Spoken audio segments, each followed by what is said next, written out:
Good morning students. आज हम 10th standard का आखिरी पार्ट व्युत्पत्ति कोश जो स्थूल वाचन में आपको रखा गया है वो पढ़ने जा रहे हैं। उसके पहले अगर आपको याद होगा तो 8वीं में 8th स्टैंडर्ड में आपने इसी श्रृंखला का, इसी चेन का पहला पार्ट पढ़ा था, शब्दकोश, डिक्शनरी के बारे में आपने जानने की कोशिश की थी। उसके बाद 9th में आपको विश्वकोश था। विश्वकोश जो कि थोड़ा सा, जिसमें ज़्यादा जानकारी, थोड़ी एक्स्ट्रा जानकारी और शब्दों के पीछे की पूरी जानकारी देने की कोशिश की जाती है, जिसे आप एनसाइक्लोपीडिया कहते हो। गूगल पे आपने देखा भी होगा, इनकी किताबें हैं। तो ये विश्वकोश आपने 9वीं में पढ़ा और अभी इस साल आपको व्युत्पत्ति कोश पढ़ना है। व्युत्पत्ति कोश, इटिमोलॉजी।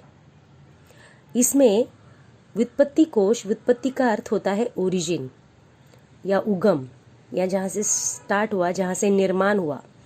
तो बच्चों, इटिमोलॉजी या व्युत्पत्ति में उस हर एक शब्द की हिस्ट्री, इतिहास, उसका ओरिजिन और वो पहले किस फॉर्म में बना, किस तरीके से बना, मूल शब्द क्या था, फिर उसका मीनिंग और बाद में उसमें क्या क्या बदलाव होते चले गए, अलग अलग भाषाओं में किस तरह से बदलता चला गया, ये पूरी जानकारी आपको व्युत्पत्ति कोश में मिलती है ना। इंटरेस्टिंग है जब देखने जाएंगे आप। बहुत सारे ऐसे शब्द हैं जो आप आज इस्तेमाल करते हो, हम यूज़ करते हैं बात करते समय। वो कैसे आए, कहाँ से आए, उनका क्या मीनिंग था, उसके पीछे की कहानी क्या है, कुछ ना कुछ उसका रिलेशन होता है। तो इस पूरे पाठ में भले ही पूरी तरह से आप समझ नहीं पाएंगे, लेकिन इस पार्ट में उसका थोड़ा सा आपको जानकारी देने की कोशिश की गई है। सो देखते हैं, पाठ की शुरुआत करते हैं। नीचे एक संवाद दिया हुआ है, कन्वर्सेशन। बच्चों, इसमें राधा नाम की लड़की अपनी माँ से बात कर रही है। इनके दोनों के डायलॉग्स हैं, चलो पढ़ते हैं। राधा कहती है, आई हे काय आहे ग कोपऱ्यात। राधा ने माँ से पूछा, माँ ये कोने में क्या रखा हुआ है, ये कॉर्नर में क्या रखा हुआ है। आई ने कहा, अगं ती सतार आहे, ती आजोबांना इनाम म्हणून मिळाली आहे महाराजांकडून, गावाकडे होती ती आज आणली आहे। आई ने कहा, अरे वो सतार है, देखो बाजू में पिक्चर भी है सितार का। तो माँ ने कहा कि वो सितार है जो दादाजी को मिली थी इनाम के तौर पर महाराज से, राजा से, और वो गांव में थी अब तक, जो आज लेकर आए हैं। तो राधा ने कहा, इनाम म्हणजे काय ग आई। राधा के लिए इनाम शब्द भी नया था। तुम सब इंग्लिश मीडियम के बच्चे, आजकल इंग्लिश मीडियम में पढ़ने वाले बच्चों को मदर टंग में कहे गए शब्दों का अर्थ पता ही नहीं होता। मातृभाषा में कई सारे शब्द आपके लिए अनजान होते हैं। तो राधा ने पूछा, इनाम, इस इनाम का क्या अर्थ है। आई ने थोड़ा हंसकर कहा, अगं इनाम म्हणजे बख्शीस। माँ ने कहा, इनाम का अर्थ होता है बख्शिस, मतलब गिफ्ट। राधा, एक तरह का प्राइज, बख्शिस का अर्थ। तो राधा ने कहा, अगं माझ्या वर्गातील तनया आहे ना, तिचे आडनाव आहे इनामदार। अब उस इनाम से राधा को कुछ याद आया। क्या याद आया? तो राधा के क्लास में एक लड़की है जिसका नाम है तनया और उसका सरनेम है इनामदार। तो उसे ये याद आया कि इनाम से उसका इनामदार शब्द याद आया उसे। आई म्हणाली, हो मला माहीत आहे ती। माँ को भी उसकी ये फ्रेंड पता है। तो उसने कहा, माँ ने कहा, हाँ मुझे मालूम है। तो राधा ने कहा, इनाम म्हणजे बक्षीस, मग इनामदार म्हणजे काय ग? आई कसा झाला असेल ग हा शब्द तयार? तो राधा के मन में देखो क्यूरियोसिटी जाग गई, एकदम उसके मन में इच्छा जागने लगी कि इनाम का अर्थ अगर बख्शीस है, प्राइज है, गिफ्ट है, तो इनामदार मतलब क्या। उसने माँ से पूछ लिया, आई कैसे तैयार होगा ये शब्द, हुआ होगा। तो आई ने बोला, थाम, हाँ रुको, हाँ हम देखते। अब माँ तो बोल भी सकती थी, देखिए माँ उसे डायरेक्टली उसका मीनिंग बता भी सकती थी, शी इज़ ऑलरेडी नोइंग, पर माँ ने प्रैक्टिकली उसको दिखाना चाहा। माँ ने कहा, रुको, आजोबांच्या खोलीत मराठी व्युत्पत्ती कोश आहे। आजोबा के रूम में दादाजी के रूम में एक मराठी का व्युत्पत्ति कोश है, ये इटिमोलॉजी का बुक है जिसमें आप हो सकता है की इनामदार का जानकारी दिया गया हो. आपण पाहूया हां त्यात इनाम शब्द कसा तयार झाला असेल. हम देखेंगे हा इनाम शब्द कैसे बना होगा. त्याची व्युत्पत्ति आपल्याला त्यात सापडेल और उसकी ओरिजिन, उसकी हिस्ट्री भी हमें उसमें मिल जाएगी. अब नीचे देखो पिंक कलर के बॉक्स में इनाम शब्द देकर उसके आगे कुछ जानकारी दी है. अब वो पूरी जानकारी अच्छे से आप लोग देखेंगे. तो अभी इनाम में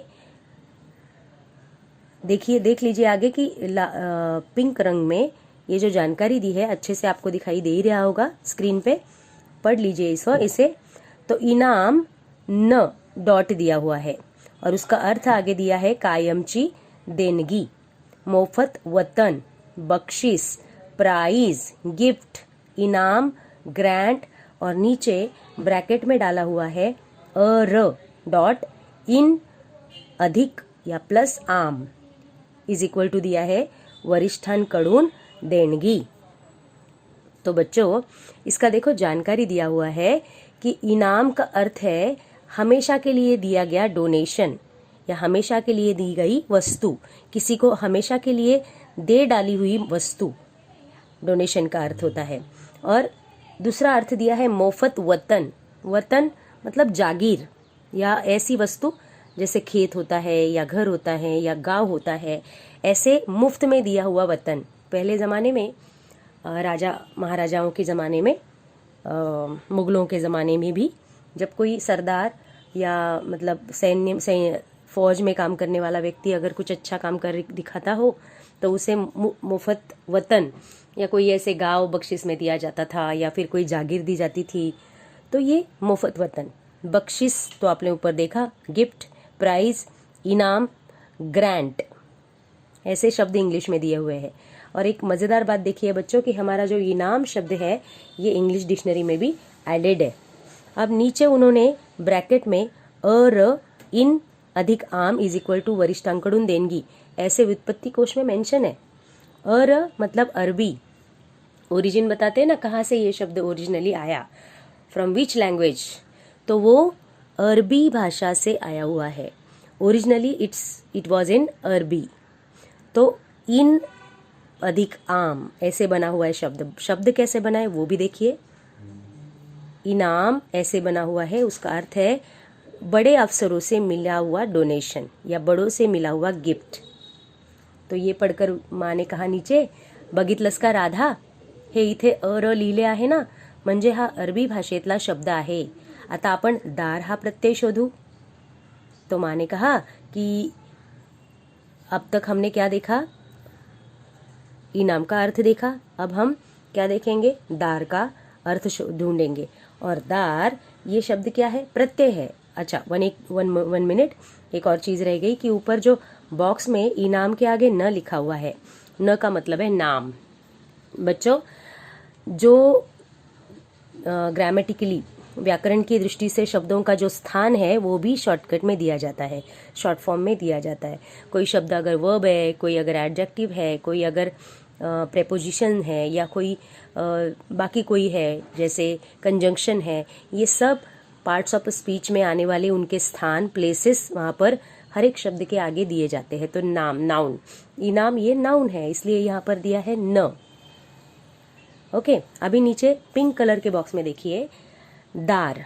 दार के आगे क्या लिखा हुआ है, प्र मतलब प्रत्यय. प्रत्यय का अर्थ आम लोग वैसे तो इंग्लिश में अगर ग्रामेटिकल लैंग्वेज में कहा जाए तो प्रेपोजिशन. दार ये प्रेपोजिशन है लगा हुआ. तो दार का अर्थ क्या है, तो स्वामित्व दर्शक फारसी प्रत्यय. स्वामित्व दिखाने वाला, स्वामित्व मतलब मलकियत, बिलोंगिंग, कि किसी चीज़ का हमारा उस पर हक है, हक दिखाने वाला एक प्रत्यय है, प्रेपोजिशन है. अ टर्मिनेशन शोइंग पोजेशन, इंग्लिश में भी उसका मीनिंग दिया हुआ है कि पोजेशन दिखाने वाला, कि मेरे पास वो है, मेरा है. पोजेशन दिखाने वाला एक प्रत्यय है. बघ, दार हा फारसी प्रत्यय आहे और दार ये फारसी भाषा से आया हुआ है. स्वामित्व दर्शक म्हणजे एखादी गोष्ट एखाद्याजवळ आहे असे दर्शवणारा प्रत्यय. स्वामित्व दर्शक का अर्थ है कोई वस्तु किसी के पास है या किसी के अपने मतलब अपने उसके हक की है, ये बताने वाला प्रत्यय। इथे इनामदार म्हणजे ज्याच्याजवळ इनाम आहे तो, असा अर्थ होतो। यहाँ पर इनामदार का अर्थ है जिसके पास इनाम है, बक्षीस है, वो वतन है, उसका अर्थ वो ये अर्थ है। आणि दार म्हणजे एखादी गोष्ट धारण करणारा असा पण अर्थ घेता येईल। और दार का दूसरा अर्थ धारण करने वाला, मतलब अपने पास रखने वाला या ओढ़ने वाला, ये भी ले सकते हैं। जैसे कि जवाबदार, जिम्मेदार, ये शब्द क्या है कि जबाबदारी उठाने वाला, जिम्मेदारी उठाने वाला, धारण करने वाला। जो जबाबदारी धारण करतो किंवा घेतो, ज्याच्याकडे जबाबदारी असते तो जबाबदार, जिसके पास जिम्मेदारी होती है वो जिम्मेदार, जबाबदार।